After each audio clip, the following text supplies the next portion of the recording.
Welcome to the BC Rugby News Monday report for September the 8th. Today we stay close to home with BC Rugby. We also get schooled on the breakdown, get a motivational speech for the World Cup and travel to New Zealand to see highlights of the All Blacks. First up is CRC action. BC defeated the Atlantic Rock 63-6 in the first game on Thursday. Douglas takes off. This is a great time to go left if he wanted to, but he's going to leg it out and go right on a recovery ball. That's the coach making a nice dodge around, tried to make something happen. It got loose, but it was collected by Fuliafau. Strong work from the big center. I think it was Brock Stoller. Was it Brock Stoller? Left the day here. Pardon me, that's right. But a good clean take of the back of the lineout. The back of that lineout was open for attack. Cody got through some arms there and tried to offload. Was recovered. Again, good 1-2 passage. Well done. 2 transfers from the back row to set a front row free this time. Very well done. Cody McLaren making positive yards. Getting the ball off from Chase Keller. There's ball moved Connor wide. Trader put Sean Ferguson away in the corner. And looks like Ferguson's in for the try. The second game on Sunday was won by Ontario 30-10. Doug Woolridge into a contact situation. Create another point of fixation for it to continue. Ball's moved wide out to the backs. Derek Daypuck behind the back. Well played to Ferguson. Off to the wing. Final set of hands.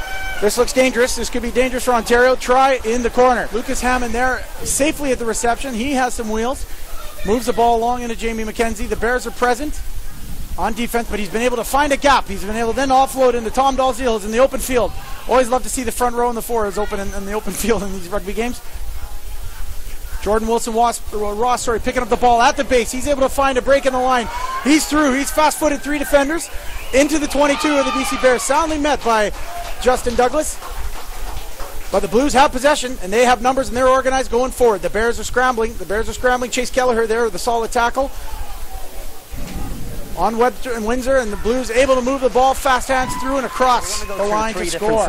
Brian O'Driscoll gives advice to defensive players at a breakdown with 3 scenarios. When a chop tackle takes place and I see my defender making that tackle, I'm confident he's going to make the tackle on his own. I don't need to be the assist tackler because straight away I have to release before I go back in again. So I'm going to let the tackle unfold and immediately go in and try and get into a good position. Okay, let's take us through that. We all know the chop tackle. It goes low. The man goes to the ground quickly. I'm 10 on 10. Centre comes in. He's chopped to the ground quick. So what are you looking for? When there's no immediate support, I've great option in on the ball. These trousers are a little bit tight, so I'm probably not going to get quite down as low as I would hoped. Making sure you tuck the head. Nothing worse than giving the opposition a target. So tuck the head, and if you are going to take any impact, it has to be on the back or on the back of the neck.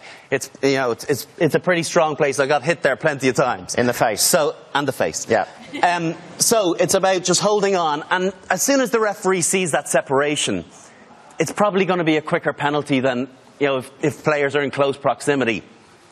You hold on for a second, 2 seconds, 3 second max, the referee's going to give a penalty. So it's a matter of trying to bend your legs, use the player as leverage to try and get down into good position, tuck the head, and wait for those impacts to come. And as soon as you know the whistle goes, you know that's going to be a penalty to you. So it's a similar situation, but the key support is in closer proximity to the tackle player. Okay, let's run it through again. Man on man, 10. Out he comes. So chop tackle again. So again, I leave my centre to make the tackle, but it's going to be more of a contest this time. Obviously, there's no space between the tackle player and the first support. I know that I don't have a great position to get in there.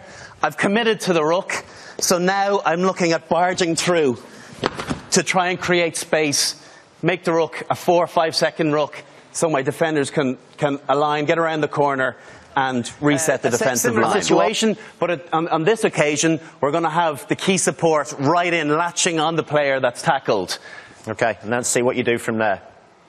As the ball comes in again, carries it up, chop tackle goes down. So I see he's over the ball, he's in a great position. There's no point in me going to a dead ruck. I'm going to leave my winger and my full back in trouble. I'm making my back row or second row, whoever at the line or first out of the scrum, work hard around the corner. So in this instance, I have to be able to identify that there's nothing there for me. I can't slow it down. I've got to be able to push and bounce away.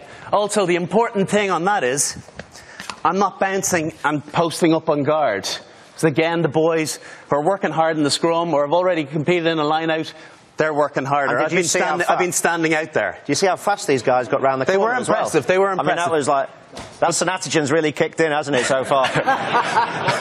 But just trying to use the momentum of the defender or of the attacker to get out, and again you're just setting your line to get line speed. Next, a Rugby World Cup promo video which features Canada's Jeb Sinclair showing every sort of emotion.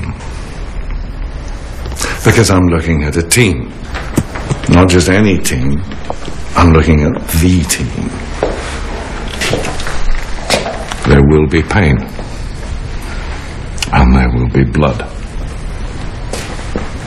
But as we turn to one another, we know that each and every one of us will deliver. Because we're a team that knows it doesn't get any bigger than this. We're a team that knows that this is our chance to leave a record in the history books. You worked all your lives for this moment. Trained for it, grafted for it, sweated for it. People from Newcastle, you ready to show the world what a real Geordie welcome is? Leeds, Manchester, Brighton, you're the backbone of this land. Are you ready to stand proud? Yes. Exeter, Cardiff, Gloucester, Milton Keynes, you're our shoulders. Are you ready to carry the legion of fans who've travelled far and wide? Yes. Of course you are. Now, how loudly are we going to cheer at every tackle and every point scored? We're going to raise the roof on every stadium from the northeast to the southwest. Come on! So let's dare to dream. Let's dig deep. Let's make sure the hot dog is cooked on both sides. Now's the time to look into the face of every man, woman, boy, girl, person in a lycra onesie and say, I'm not going to let this moment pass. I'm not going to stand in front of a mirror years from now and say I didn't turn up. We're going to grasp this moment with both hands. Stand tall, stand proud, stand together. And this will be the biggest and the finest and the most glorious Rugby World Cup ever!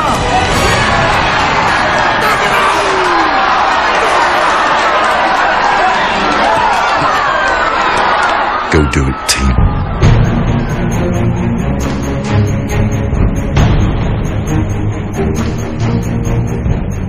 We travel to New Zealand where the Rugby Championship continues. New Zealand defeated Argentina 28-9 and lead the competition after 3 weeks. So finally, in it goes. And the hooter will sound very shortly, like about now, in Argentina. Tight hit. Well, it has come back on the All Black side. So Lapson Cox and twice and off goes Barrett. Bowden Barrett down the middle. Gets it away. Nessam. What a try. Liam Nessam.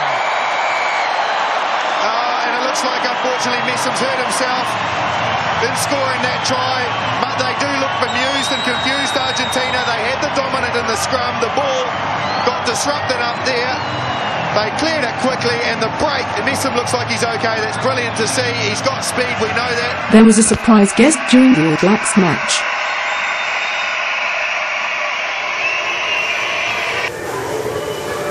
Back in BC, we visited Velox in their season opener. Scores from Week 1 of BC Rugby are listed below.